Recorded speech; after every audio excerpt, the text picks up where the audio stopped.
Hello, amidst all the terrible things that are going on all over the world, things carry on as normal in terms of the American presidential election. And over the weekend, we perhaps read reports of the White House Press Association's dinner. It calls to mind an incident at the same dinner in 2011 when Barack Obama was president. And Seth Meyer, an American comedian, was invited to speak at the dinner, and he mercilessly mocked Donald Trump, who was there in the audience. Donald Trump had at that point made sort of vague ideas, made vague suggestions that he might run as president, but nothing had come of any of his thoughts in that area. But of course we all know that he did eventually run for president. And one theory is that one reason why he decided to do that was because he was mocked so mercilessly. Seth Meyer, for example, joked that he'd heard that Donald Trump was going to run for president as a Republican, but he was surprised because he thought that it was more likely that Donald Trump was going to run as president as a joke.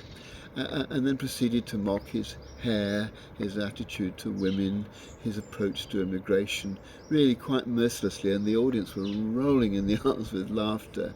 And there was Donald Trump having to sit and listen to all this.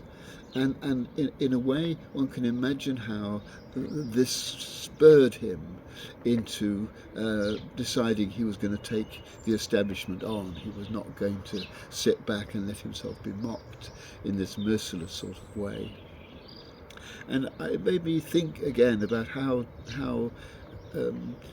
demeaning it is to be laughed at, how much most of us absolutely hate being laughed at, and how if we want to hurt somebody else, the best way to do it without physical violence is to mock them. And I think it's because mocking it attacks the very soul of somebody. It attacks our ego. It makes us feel small and insignificant.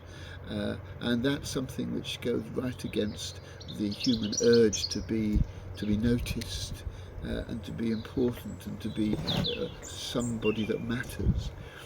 And I'm sure none of us would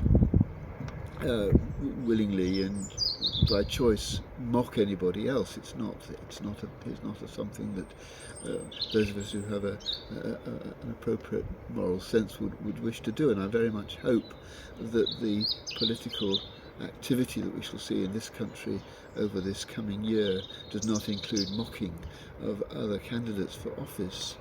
But it makes me realise how important it is to do the opposite to mock, how important it is to build up somebody's ego, to help them to find their true selves and to believe in themselves, to help people in a way that's honest and true, to find confidence and to sense that they have some kind of importance and significance.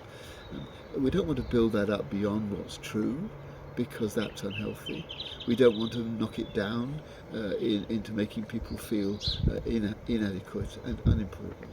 We want to find the happy medium of treating people with that kind of respect, that kind of honesty, that kind of truth that will help people to know who they really are and find their deeper strength and then be their best selves.